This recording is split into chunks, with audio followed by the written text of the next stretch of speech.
graphic literature with your host Wallace, Ryan, and Luna. Luna.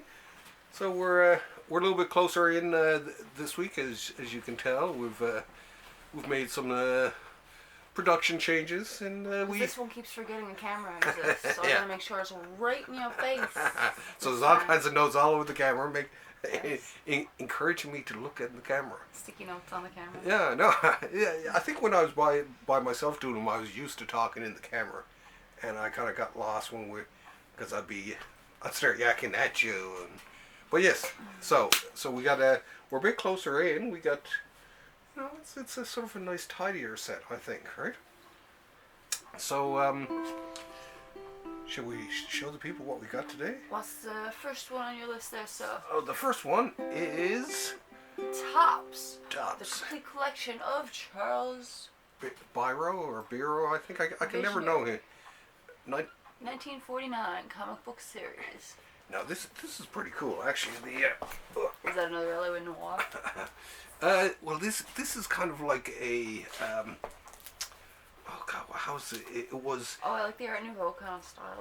Well, it was 1949, and this was a comic meant for adults, sort of a bit before its time, before EC Comics or even some of the more adult comics and graphic novels and all that.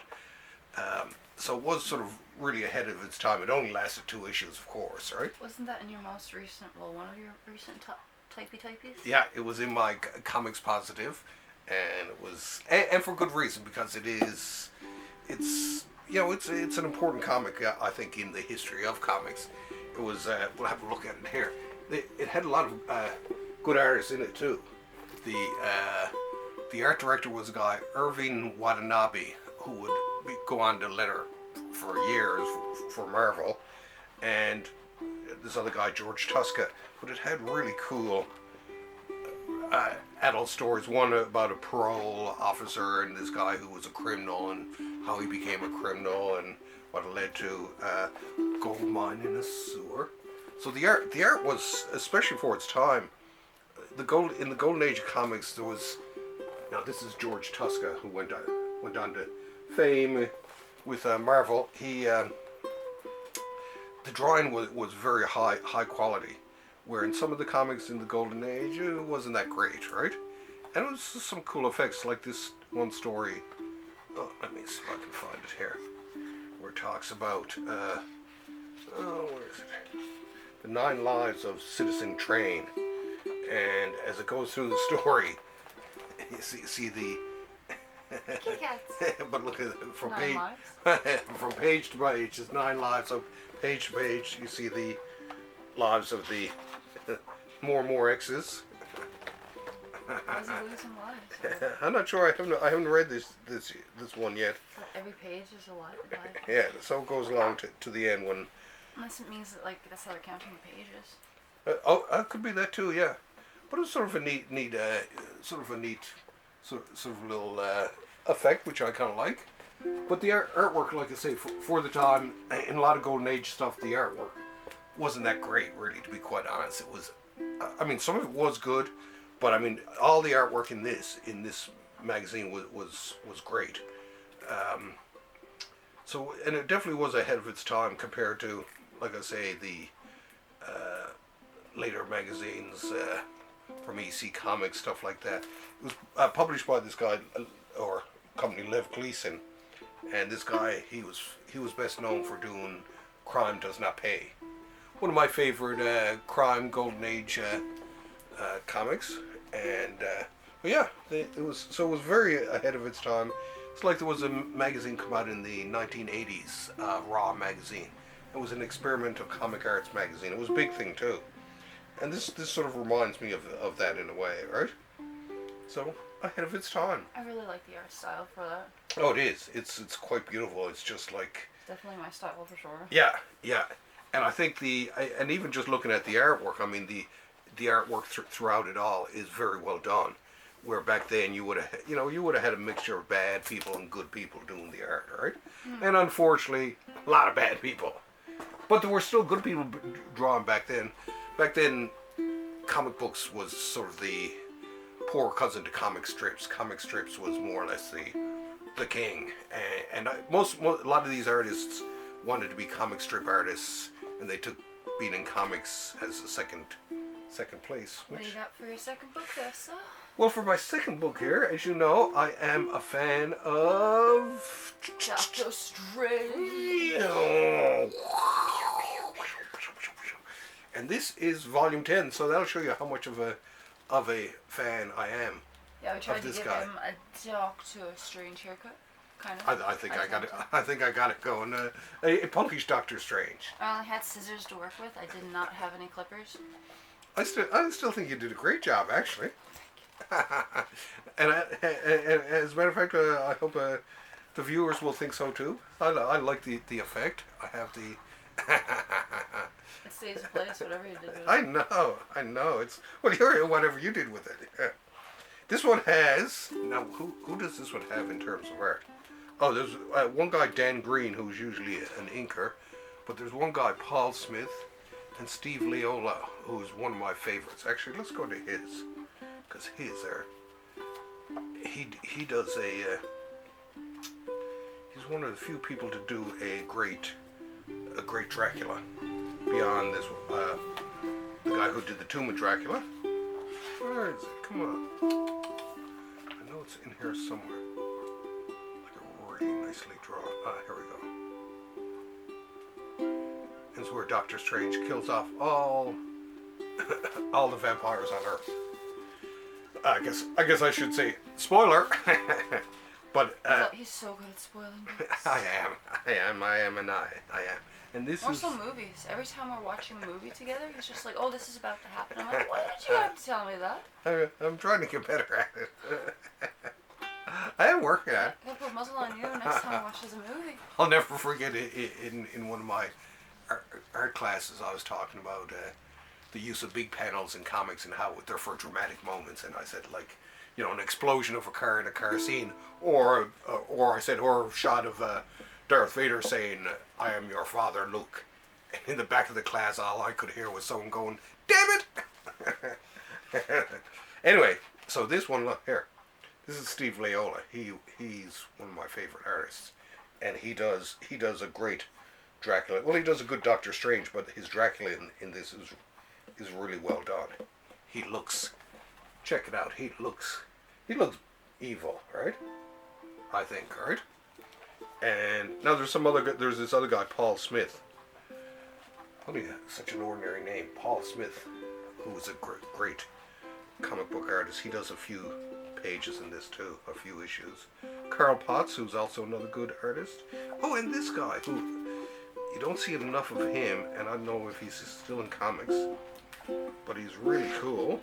A recent discovery for myself. I'd seen his artwork, but never like this. Tony Salmons. This guy does a good Doctor Strange. He has sort of a really cool simple style. It's pretty basic there. Yeah, and sometimes I like that sort of basic style like that. But yeah, so or like that there. That's his. He starts to really get more and more experimental. But there is something about his style works with. Doctor Strange, you gotta have, is one of those comics where you gotta have a good artist or an unusual artist doing it, because Doctor Strange don't work with just any old person. Oh, Paul Smith. That's him there. He was best known for his work on the X-Men. So he does a few, and then we're back to Steve Leola again. I love his artwork. There's just something cool about it. He once did a comic called Coyote, which I absolutely adore still to this day. Anyway, those and this is Paul Smith all by himself, inking himself too. But yeah, love it. And there's actually a Doctor Strange Sorcerer Supreme coming out soon, which I'll be. Who's this? I think this is also. Oh yeah, this is also Paul Smith. So yeah, a good run of Paul Smith stuff there. Love the Paul Smith. Love the Paul Smith. Get away, pussycat. Don't go jumping up on our books now. Let's send it back what we got. send the Batmobile after the kitty. I don't Bat think after the cat. I don't think it worked. Now I did take out one extra book, an older book that I bought just to talk about and throw some lovin' on. And that is this book here. Kind of old book do you have to share to myself a big premiere? Yeah, and this is it. This is from the 60s, Silver Surfer, number 1 to 18. And I can actually remember buying this comic as a child. And there's something about it I always liked. Even though I preferred Jack Kirby doing the Silver Surfer because he created it. I still kind of liked this guy, John Buscema. He had a really nice style in terms of the figures, stuff like that. And in the end, they actually do have this. Here's the story of the done by Kirby himself. He does the last couple. Is it the last two or last one? Oh, I think it is. But yeah, always a favorite of mine. I like. Oh yeah, okay,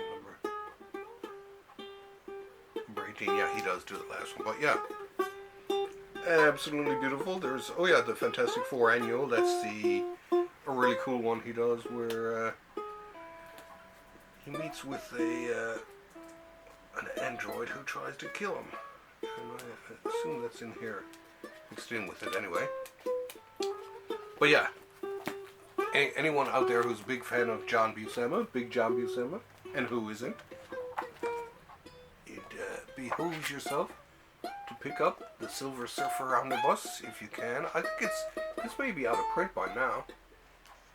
But yeah, now this may be a second printing that I have here. I can't really remember, you know? Ooh, let's check, see if I'm this... trying to do Silver Surfer sounds, but I don't think it's yeah, I think you're doing pretty good. Let's Spacey see. sounds. And this is printed. I think this is the first printing. Anyway, love the Silver Surfer. Love him.